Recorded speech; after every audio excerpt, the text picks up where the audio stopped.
বাংলাদেশ থাকবে না। সে হলো ময়ূখ রঞ্জন। আমি তো আপনাদের সামনে দিয়ে বলে দিয়েছি ওর নামে একটা মামলাও হচ্ছে। টিভিতে বসে বসে ডায়লগ মেরে চট্টগ্রাম দখল নিয়ে নিল। আসসালামু আলাইকুম রহমতুল্লাহ। প্রিয় দর্শক, ময়ূখ রঞ্জন, এই যে আপনারা সকলে ভিডিওর শুরুতে দেখেছেন যে ভারতের মধ্যে কি কান্নাকাটি শুরু হয়ে গেছে, ভারতের মানুষেরা বর্তমান কী অবস্থা আছে, ভারতের কৃষকরা বর্তমান কী অবস্থায় আছে, সেটা ভিডিওর শুরুতে সংক্ষিপ্ত দেখেছি, সামনে বিস্তারিত দেখাবো। প্রিয় দর্শক, এই ময়ূখ রঞ্জনের বিভিন্ন উস্কানিমূলক সংবাদ পরিচালনার কারণে বর্তমান ভারতের কৃষকরা মহা বিপদে পড়েছে। আর মহা বিপদেরটা কি সেটাও আপনাদের শোনাবো, সেটা বোঝার জন্য ভিডিওটা শেষ পর্যন্ত দেখতে হবে। প্রিয় দর্শক, এই ময়ূখ রঞ্জনের নামে ভারতের মানুষেরা কৃষকরা অতিষ্ঠ হয়ে তার নামে মামলা করেছে এবং তার বাড়ির সামনে গিয়ে আলু, পেঁয়াজ সেগুলো ছড়িয়ে দিয়ে, রাস্তার মধ্যে ছড়িয়ে দিয়ে সাধারণ জনতা এবং কৃষকরা বিক্ষোভ মিছিল করেছে। এগুলো কেন প্রিয় দর্শক, সেগুলো আপনাদের সাথে শেয়ার করব। সেগুলো কেন আপনারা জানেন, এই ময়ূখ রঞ্জন সে রিপাবলিক বাংলা চ্যানেলের একজন হকার সাংবাদিক যাকে বলে থাকি আর কি। সে বিভিন্ন সময় বাংলাদেশকে নিয়ে বিভিন্ন উস্কানিমূলক কথা বলতেছে। সে বাংলাদেশ চট্টগ্রাম দখল করে ফেলতেছে, সে বাংলাদেশ থাকবে না এবং বাংলাদেশের প্রধান উপদেষ্টা ডক্টর মোহাম্মদ ইউনূসকে নিয়ে বিভিন্ন উস্কানিমূলক কথা বলতেছে। সেগুলো সকলেই জানেন যে বাংলাদেশকে নিয়ে কত প্রোপাগান্ডা শেষ চড়াচ্ছে, বাংলাদেশকে নিয়ে কত উস্কানিমূলক কথা বলছে। এই সমস্ত উস্কানিমূলক কথা বলার কারণে, বাংলাদেশকে নিয়ে অপমানমূলক কথা বলার কারণে আমাদের বাংলাদেশের মানুষেরা ভারতকে বয়কট করেছে, ভারতের পণ্যকে বয়কট করছে। আর বয়কট করার কারণে এখন ভারতের কৃষকরা হাহাকার করতেছে, ভারতের কৃষকরা এখন কান্না করতেছে। ভারতের প্রতিটা হোটেল, ভারতের প্রতিটা হসপিটালের এখন একবারে হাহাকার, কোনো লোক নেই, কোনো মানুষ নেই, সব একেবারে খালি পড়ে রয়েছে। এই সমস্ত সবগুলো হচ্ছে এই ময়ূখ রঞ্জন এবং কিছু উগ্র হিন্দুদের কারণে। আমরা বাংলাদেশের মানুষরা নাকি না খেয়ে মরে যাব, ও আমরা বাংলাদেশ নাকি থাকবে না। হ্যাঁ, বাংলাদেশ থাকবে, বরং আমরা বাঙালিরা যদি তোমাদের পণ্য ব্যবহার না করি, তোমাদের আনাজ তরকারি সেগুলো যদি আমরা না আনি, তোমাদের কান্নাকাটি শেষ হবে না।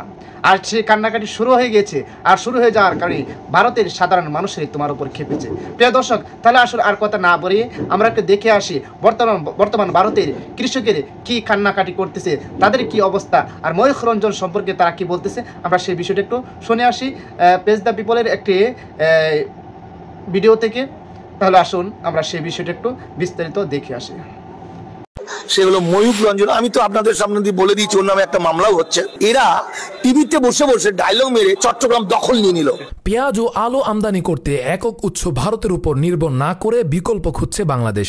এ কারণে ভারত জুড়ে কৃষকদের মধ্যে অসন্তোষ চরম আকার ধারণ করেছে। ভারতের পশ্চিমবঙ্গ এবং মহারাষ্ট্র সহ বিভিন্ন রাজ্যের কৃষকরা তাদের উৎপাদিত পণ্যের ন্যায্য মূল্য না পাওয়ার ক্ষোভ প্রকাশ করছেন। এর আগে দিনাজপুরের হিলি স্থলবন্দর দিয়ে বাংলাদেশে আলু রপ্তানি বন্ধ করে দিয়েছে ভারতের পশ্চিমবঙ্গ সরকার। রাজ্যে অভ্যন্তরীণ সংকটে দাম বৃদ্ধির কারণ দেখিয়ে 2 ডিসেম্বর থেকে এই সিদ্ধান্ত কার্যকর করে। ভারতীয় কৃষকরা দাবি করছেন রপ্তানি বন্ধের কারণে তাদের উৎপাদিত পেঁয়াজ মাত্র 2.5 থেকে 3 টাকা প্রতি কেজি দরে বিক্রি করতে বাধ্য হচ্ছেন। 2.5 টাকা 3 টাকা করে তারা হচ্ছে ফসলের দাম পাচ্ছে।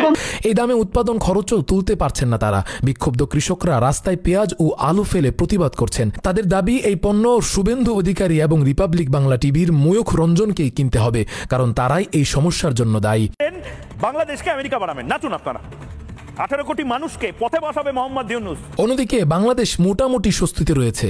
বাংলাদেশ সরকার জানিয়ে দিয়েছেন পেঁয়াজ ও আলু আমদানি করতে একক উৎস ভারতের উপর নির্ভর না করে বিকল্প খুঁজছে বাংলাদেশ। বাংলাদেশ এখন পাকিস্তান ও চীন থেকে পণ্য আমদানি করছে।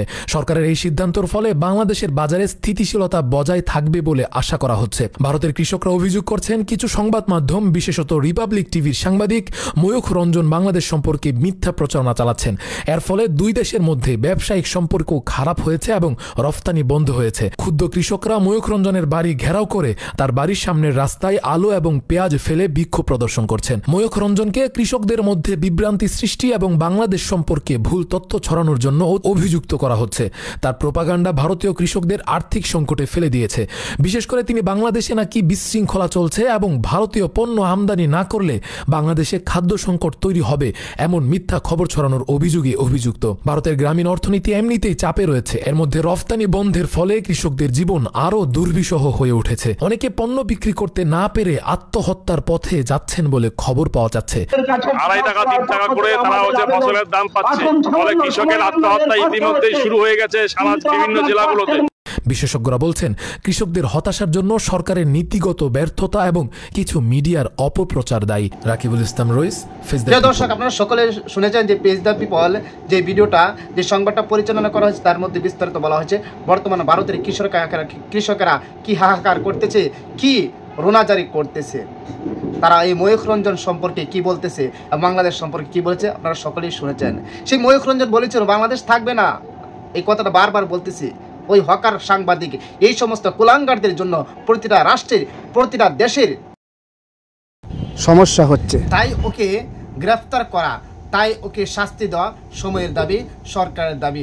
আশা করি মানুষকে বাঁচানোর জন্য, ভারতের কৃষককে বাঁচানোর জন্য ওই ময়ূখ রঞ্জনকে গ্রেফতার করে তাকে উপযুক্ত শাস্তি দিবে এবং ভবিষ্যতে যেন বাংলাদেশকে নিয়ে কেউ উস্কানিমূলক কথা না বলে সেই ব্যবস্থা করবে। তাহলে ভারতের কৃষকরাও শান্তি পাবে, ভারতের মধ্যেও যেই পণ্যগুলো আছে এবং সেগুলো সঠিকভাবে ব্যবহার হবে। প্রিয় দর্শক, এখন আপনারাই বলেন এই ময়ূখ রঞ্জন সম্পর্কে আপনাদের কি মতামত, আর ভারত এবং বাংলাদেশ সম্পর্কে আপনাদের কি বলার আছে অবশ্যই সেগুলো বলবেন। আর সবাইকে অসংখ্য ধন্যবাদ ভিডিওটি দেখার জন্য। আসসালামু আলাইকুম ওয়া রাহমাতুল্লাহ।